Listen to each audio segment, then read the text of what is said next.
Life's no more than what you make it, so hang on, friend. Keep on trucking. Keep on trucking till you reach the top. Yeah, keep them wheels rolling. Don't ever let them stop. Here it is, y'all. Max is fixing to receive his upgrade. Step 1. Step 2.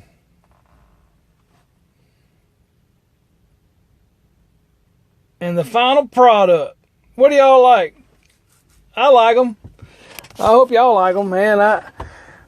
He worked hard to get everything together. We ordered the brackets. Then we had to order the lights separate. And he had to get the wire separate and mud flap separate. So we had to get all the pieces together so that he could spend a day and get them all put on there. We had to get the holes enlarged for these flaps, which took a little bit of extra time, but hey, they are on there and they are looking good, don't you think? Man, they sharp. I might end up doing them on mine, but hey, look at mine. I got my crosses. Those are some pretty sturdy flaps. I mean, I do like the extra lights on the other one, but that's just, they each have their own personality. DD, the one that I drive, this black Freightliner Cascadia, she's got her own personality. And Max over there with our MAXX Force has his. I mean, you know, we've spent quite a lot in maintenance trying to get that little truck going and keep it going, because the engine is pretty strong, but she had some other issues that were allowed to kind of fester. And once I got it, I wasn't for sure if I was going to ever put it on the road. I was planning on actually using it for a yard truck at my direct shipper, but that kind of didn't pan out. But before I go into all of that, I want to start off by telling y'all my insurance went up. It went up, y'all, it went up. I don't know why, but they're taking more money out of my pocket every month. I had to sign the papers today. It went up. It's horrible. I was hoping it would go down. So if I'm figuring it's go down and it went up, that's exponentially larger than what I was thinking. Right?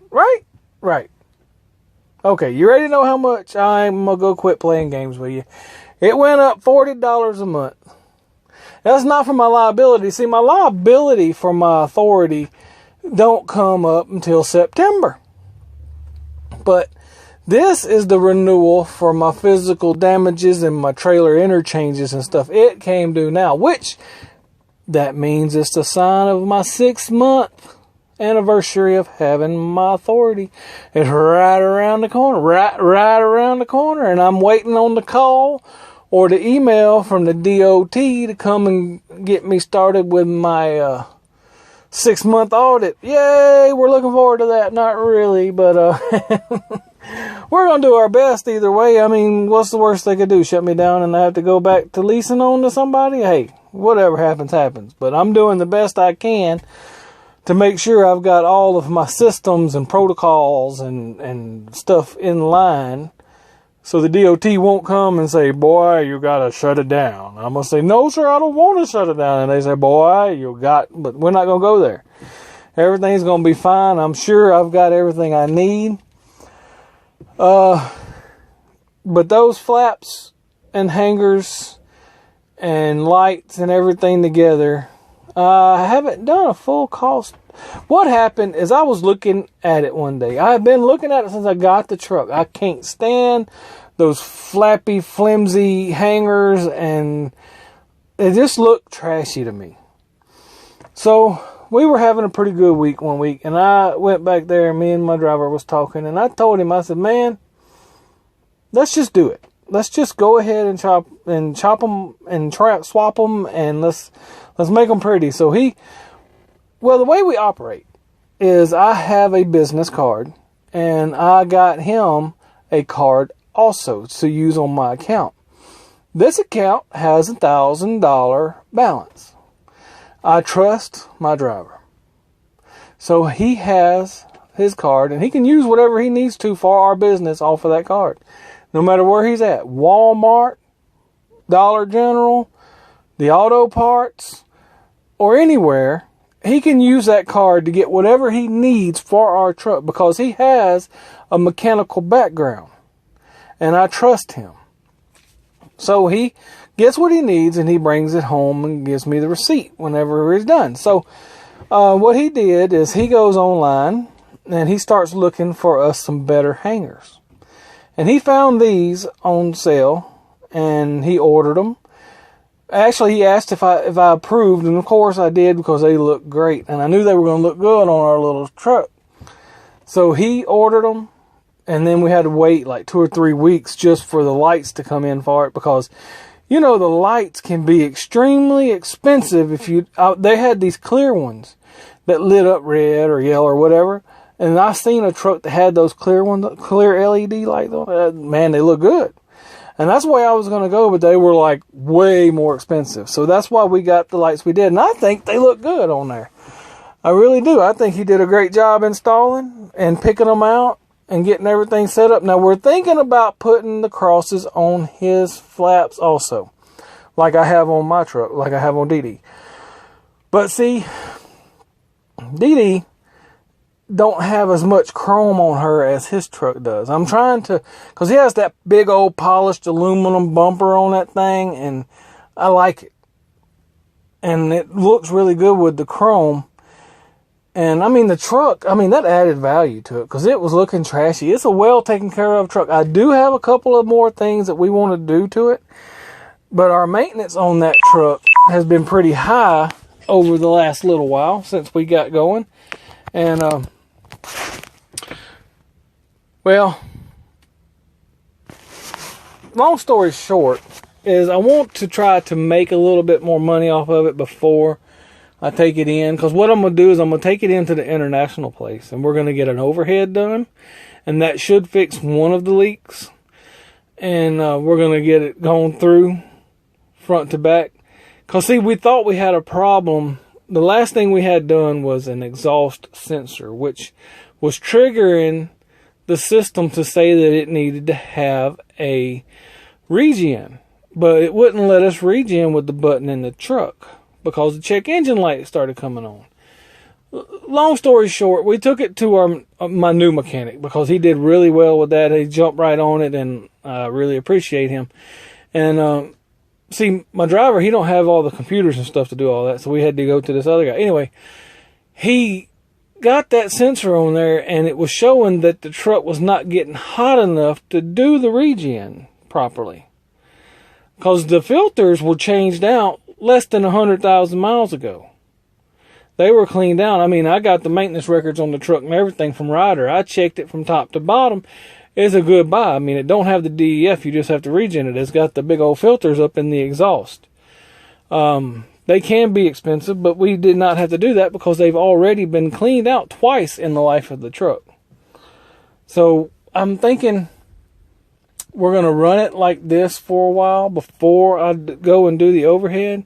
We do have a service coming up, and I think at the end of that service period, we'll take it to the international place, and we'll let them do the overhead, set everything up the way it's supposed to set up, and that should increase our fuel mileage. The air dryer can, actually, the bracket had broke because they had done welded it once before, and this weekend he had to take it off and re-weld it and reinstall it. You know, so he's been keeping up the truck great. I'm extremely happy with the way MAXX is running and the way our driver is handling it. Ace, 100%, good to go. Now, as far as my truck's maintenance goes, we had tire problems. I still have a slight bounce in my front end. I think it's because we can't get the front end properly aligned. So I think it was wrecked before I got it. And so it eats up tires. That's just what it just eats up tires. So I try to find cheap steer tires to run. And I run them until I can put them on the back. I got 3 steer tires at the house. So one of these trailers is going to get some steer tires on it. All 3 of my trailer's tires are good, but I can see some wear starting to where we're going to have to end up replacing them. But yeah, the maintenance cost alone this year. I mean, we put a clutch in that truck. At the end of last year, there was an accident. We had to fix all of that. We put tires on that truck. So, y'all, the expense that you use in maintenance when you come out here and you run it on your own can be large. So it's good to have people that can help you, people that know what they're doing with these trucks and are not going to cost you thousands every time you go into the shop. You need to have the right people surrounding you, or the equipment can suck you dry. And that has been a constant battle, because you have to find that balance. If it's good to make it, or if you have to fix it for safety, you have to make sure that it's something that's not going to put you down beside the road, because wrecker bills can be horrible. And you don't want that. We've avoided that so far, but right now fuel prices are down. I'm hoping they stay down, because I work off of contract rates. And when the fuel prices go down, I make more money, because I've already contracted for a certain rate, whether the fuel goes to $3 or $2. So I make more money at the $2 range. With the insurance going up $40, that's no sweat. I was just thinking when we had that accident back in December that it was going to be a lot more when it went up, but we got out, we dodged a bullet. It was only $40 increase. I can take it. And I'm going to be able to drop those physical damage coverages as I pay off equipment, which this virus, I've tried not to mention it in this video, but it's very big issue in this time period. This virus thing is everything shutting down. We have loads, and I've talked to the people that pay us, and they are going to be able to keep us paid and running. It's just a matter of time. You know, if the virus will go away, if we can find something to fix this situation and get our economy back, you know, when I start paying off equipment, that's going to increase my profit margins, which I'm probably going to still take that money and put to the side, because it's good to have working capital. You know, you can't have too much in the bank to back up your moves. That's a fact, Jack. Anyway, that's the end of this video. God bless, and I will catch you on the next ride.